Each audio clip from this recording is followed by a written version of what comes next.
let us talk about then some of the things that cause you to be triggered by others, other events, and other people that will trigger your fears. Well, most of you received your fears from the same place early in childhood that was affirmed later on growing up through the actions and behaviors of your teachers and your clergy. And so these initial fears and understandings came within the communicative framework between you and your parents, you see. So if you had a parent who was teaching ideas, and naturally, children are wonderful, wonderful, wonderful beings of spirit. They have been untainted by the limiting beliefs of the world for the most part at earlier ages. The parent will then attempt to ascribe its conditional framework onto the child as it was upon them when they were children. And what the children learn in this construct is not only conditionalism, but fear, because conditionalism and fear are attached, you see. It is the framework of conditionalism, which is why the unconditional nature of your source energy is the antithesis. It is the opposite. And so many of the energies that are harmonious with unconditional love is not really understood because the initial conditionalism that was taught by your parents, which of course aligned it with the energy of fear, is still within you and is creating the energy block for you to resonate very commonly with the other energy frequencies that are harmonious with unconditional love. It is why you perceive the expansion and evolution within the framework of unconditional love, why you say it is hard, or why you say, I can't seem to quite get there. It is not that you can't seem to quite get there, and indeed, it is not hard. It is the energy resonance of the fear that is still within you from childhood that is creating the blockage that makes you believe that it is hard, when in fact, it is not, because it is reflective of the energy, of the essence of what is you, based on the energy that is flowing to you and through you from source, all that is your natural state of grace. Indeed, it is the easiest thing to do, is to come into alignment if one could learn how to manage their fear. And so the difficulty then becomes in focusing on the pacifying actions that will move you as far away from the emotion of fear as possible and as quickly. And that can be still constructive if at some point the personality, you, are at least willing to come back to the point of retreat and do the examination steps that are necessary that will allow you to move forward properly and constructively in a way that will allow your expansion to grow. And so the facing of the fear is an intellectual approach. So one, find someone that you can communicate and acknowledge this fear with.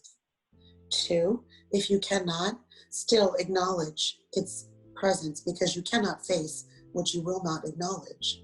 And your subconscious cannot assist that which is not acknowledged. Write it down, at least, so that your subconscious has an ability to assist you in these efforts. The cognitive ability to see the function of fear, of limiting beliefs, of the contrast that arise from those is important, because it is indicative of your ability to understand your level of expansion and evolution thus far. And so if one can remove the idea of the unpleasantness of the emotion and understand the necessity to have it transform into a different energy, which and that is the process which allows the expansion. So the interesting paradigm with humans is that when they encounter the emotion of fear, it is so distinctly unpleasant that most retreat very quickly in whatever fashion they can. And even when they come back, they do not have the necessary understanding at the consciously aware level to begin to process it. However, if they can allow that they are in this place at the very moment and understand and affirm the belief and trust that their subconscious, their inner being, is going to, that you have now consciously created a space for your inner being to assist you, this thought process is what begins the process of trust. You see, trust of your inner being, trusting your subconscious.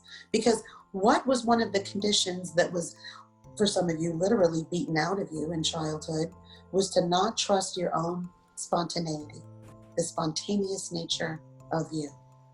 And the spontaneous emotion is ascribed to the being in harmony with unconditional love. And so, but you have been taught early in childhood that to be spontaneous has negative implications. And so that is one of the vagaries of your upbringing. And it is common to most of you. You were taught not to trust your spontaneous nature. You were taught that following your spontaneous nature would lead you into trouble. And this is one of the nuanced ways you were taught not to trust yourself, not to trust your inner being, not to trust the relationship that you have with all that is, with the universe. And so this one nuance fractures and inhibits most people's ability to overcome fear, because they were taught spontaneity is dangerous.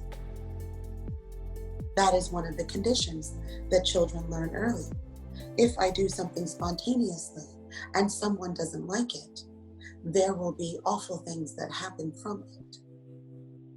And it is so ingrained now at your ages that it will take a conscious effort for you to overturn them, which is why it may seem as though I am repeating some of the steps that are necessary for you to engage with regards to facing your limiting beliefs.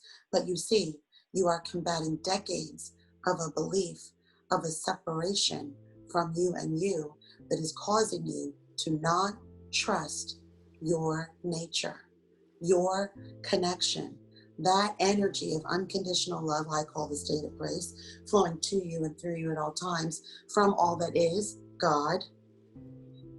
You have been taught not to trust that.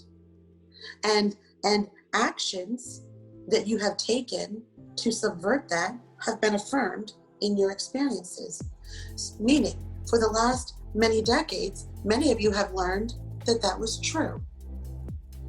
You believed it was true, and you manifested the truth of that. And so then it must be true. But it is not true. Actually, the very opposite is true. What is the opposite of that? The opposite of that is spontaneity, trust, passion, joy. Joy at levels to which most of you have not experienced vibrationally in your bodies here. Even still, when you see others who are vibrating at those levels, what is your first inclination?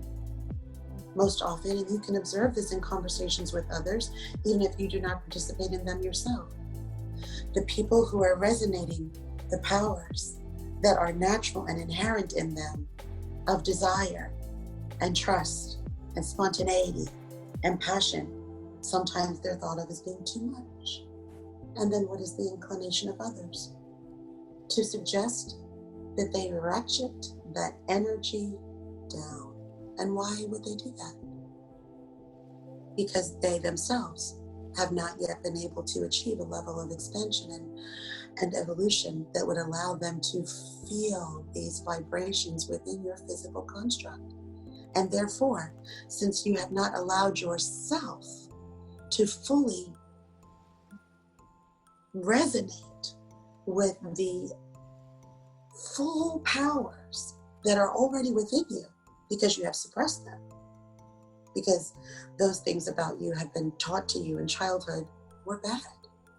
You were punished for times when they may have appeared. And so when you encounter someone who is without that, and the term here is often described as fearless, you see. But fearless is in harmony with the vibration of spontaneity. The leaping before you look requires trust. Most of you will, when you encounter a choice point, you will turn that choice point around. You will turn it upside down. You will look at it from every angle. You will look at what you call the pros and the cons. And sometimes those choice points that you are offered feel so good. They feel passionate. They feel expressive. They feel authentic. They feel spontaneous. But then you remember you were taught that those things are bad and cannot be trusted. And so then you practice the art of examination in a way that kills your dreams. And you look for the pros and cons, and you want to examine every possible, probable reality that could be birthed from allowing one to be spontaneous, not understanding that it is that very process that shifted the spontaneous energy away from you. You will pivot away from the natural energy of passion, spontaneity, and joy as it resonates in your flesh with the practical application then of all of the possible considerations and all of the things that really don't matter, because those considerations of those things are only a reflection of your fear of being taught that you were limited by limited people who were also afraid, you see. And so I cannot stress enough the importance of acknowledging this happened in my life. I am witnessing it. I am experiencing this, and it makes me feel afraid. And now I'm going to discuss why it makes me feel afraid, so that I can examine it not emotionally, but cognitively. The intention then behind the examination is to further the manipulation of that energy to a point where it is no longer an impediment to the evolution of your physical ability to achieve the experiences of the energy of spontaneity and vibration, spontaneity and passion, desire. For most of you, I cannot even couple the term uninhibited sex. For when I say those two words together, what did it make you feel? And if it made you feel something other than yes, then that is something you must examine. There's a fear in there. Because if you are uncomfortable with that phrase, you are uncomfortable with the higher frequencies of passion and joy and spontaneity. There is a trust factor within you. Your trust in all that is, your trust in the universe, and your trust in your own self, your own inner being to guide you to a place that you will love, that you will never hate, that you will never have to be afraid. Indeed, this is what Abraham means when Abraham says everything is always working out. It is not to soothe you away from your fear. It is to make you understand why you never had to feel it in the first place. you see. And so this is a difference. And it is an important thing to use when one first steps on the path to expansion. Self-soothing in this manner, Abraham is correct. This is a good thing to do. But at a certain level, you will all expand to a place where self-soothing is just the continuation of the repression of your fears.